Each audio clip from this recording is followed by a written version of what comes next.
চলে যেতে হবে রে মন, চলে যেতে হবে। চন্দ্র সূর্য গ্রহ তারা আকাশ বাতাস জল যেমন আছে তেমনই ঠিক রবে অবিকল। আমি আর থাকবো না কেবল এই জনপূর্ণ ভাবে, শুধু আমি আর থাকবো না কেবল এই জনপূর্ণ ভাবে।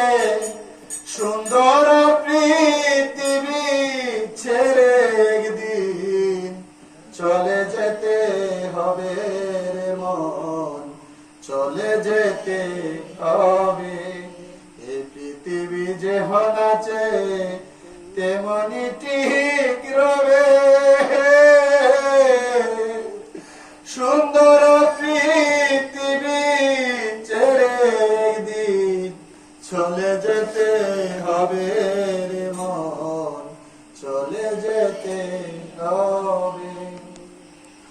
এই পৃথিবী যেমন আছে ঠিক তেমনই রবে। আকাশ চন্দ্র তারা জল সব যেমন আছে তেমন থাকবে, শুধু আমি চলে যাব। কেউ আমার সাথে যাবে না, কোনো কিছুই আমার সাথে যাবে না। আজ এক বিছনায় স্বামী স্ত্রী শুয়েছি, আমি চলে যাব, স্ত্রী শুধু একটু কান্নাই করবে, আমার সাথে যাবে না। ছেলে মেয়েদেরকে আমি বড় করেছি, সংস্কার করেছি, চলে যাব, আমার ছেলে মেয়েরা কেউ সঙ্গে যাবে না। শ্মশান পর্যন্ত শেষ পর্যন্ত তারা চলে যাবে, শ্মশানে আমাকে একে পেলে সবাই চলে আসবে, কেউ সাথে যাবে না। আমাদের দিন শেষ হয়ে আসছে। আমাদের একটা কথা আছে, শিশুকালে কৃষ্ণ ভোজে কৃষ্ণ লাভের আসে, যৌবন কালে কৃষ্ণ ভোজে আসে কি না আসে, আর বৃদ্ধকালে কৃষ্ণ ভোজে জমের তোর আসে। বৃদ্ধকালে জমে নিয়ে যাইব, তখন আমরা কৃষ্ণের কথা স্মরণ করি। কিন্তু কৃষ্ণকে যদি পেতে হয় শিশুকাল থেকে কৃষ্ণ ভজনা করতে হবে। যৌবন কালে কৃষ্ণ করলে পাইতেও পারে নাও পাইতে পারে। কারণ আমরা দেখি যত বড় বড় ভক্তগণ রয়েছে, মহাত্মারা রয়েছে, তারা শিশু বয়স থেকে কৃষ্ণের বা ভগবানের আরাধনা করেছে। এজন্য আমাদেরকে শিশু বয়সে করতে হবে, আর নতুবা সম্ভব হবে না। কথা আছে না, দন্ত লড়িবে কেশ পাকিবে, সম্বল হইবে মূল হাতের লাঠি। স্ত্রী পুত্র পরিজন সকলেই বলিবে, এই জঞ্জাল মরিলেই বাঁচি না।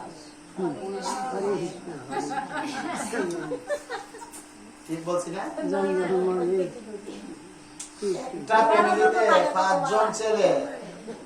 পাঁচজন ছেলে থাকার পরও মা বাবা আজকে ভাত পায় না। আপনারা বাস্তবতা লক্ষ্য করে দেখেন, প্রায় ফ্যামিলিতে এমন আছে, 5 জন ছেলে থাকা সত্ত্বেও কোন ছেলে বিয়ে এক মুঠো অন্য দিতে না। ওই ছেলে ভাবে ওই ঘর থেকে পাইব, ওই ছেলে ভাবে ওই ঘর থেকে পাইব। দেখা যায় মা কষ্ট করে। যে মা 10 দিন 10 মাস গর্ভে রেখে পৃথিবীতে আলোর মুখ দেখিয়েছে, কতই না কষ্ট করেছে মাঘ মাসের শীতে, কতই না পায়খানা প্রস্রাব করেছে মায়ের বুকে। এত কিছু অপেক্ষা করো সন্তানের জন্য ক্ষতি না হয়, মা সারা রাত জেগে রয়েছেন। সেই মা যখন বৃদ্ধ অবস্থায় চলে আসে, আমরা আমাদের মা বাবাকে ভুলে যাই। বাবা হচ্ছে একটা আশ্রয় কেন্দ্র। একটা চিন্তা করে দেখেন, একটা গাছের নিচে যদি আমরা বসি, গাছ আমাদেরকে ছায়া দিয়ে রাখে। তেমনি পরিবারের প্রধান হচ্ছে বাবা, বাবা হচ্ছে আমাদের ছায়া। হ্যাঁ, বাবা হচ্ছে আমাদের ছায়া, বাবাকে আমরা ছায়ার মতো ব্যবহার করছি।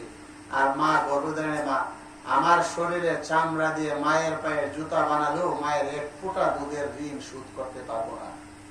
কিন্তু আজকাল সমাজে দেখা যায় আমরা মা বাবাকে ভাত দিই না। এমনটি যেন না হয়। আমি সুখে থাকবো, আমি ভালো জায়গায় থাকবো, আমার মা বাবাকে আমি নোংরা পরিবেশে রাখবো, এটা সম্ভব না। কারণ ওই মা বাবাই আমাকে এই পৃথিবীতে আনেন করেছে। আর ওই মা বাবা যদি আমাকে জন্ম না দিত, আমি ওই পৃথিবীতে আসতে পারতাম না।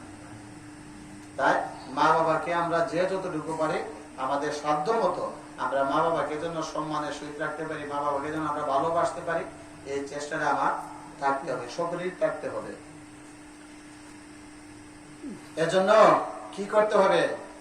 আমাদেরকে সর্বদা কৃষ্ণ নামের আশ্রয় থাকতে হবে। এবং কৃষ্ণ নামের আশ্রয় থাকতে হলে আমরা কি বলছিলাম গতকাল, বেশি বেশি সাধু সঙ্গ করতে হবে, বৈষ্ণব সঙ্গ করতে হবে, ভাগবত আলোচনা শুনতে হবে, গীতা আলোচনা শুনতে হবে, ধর্মীয় আলোচনা শুনতে হবে। কারণ ভক্তরা সর্বদা কৃষ্ণ কথা নিয়ে ব্যস্ত থাকে। হ্যাঁ, এবং একে অপরকে কৃষ্ণের কথা বলে তারা পরম আনন্দ পায় এবং অপ্রাকৃত সুখ লাভ করে থাকে।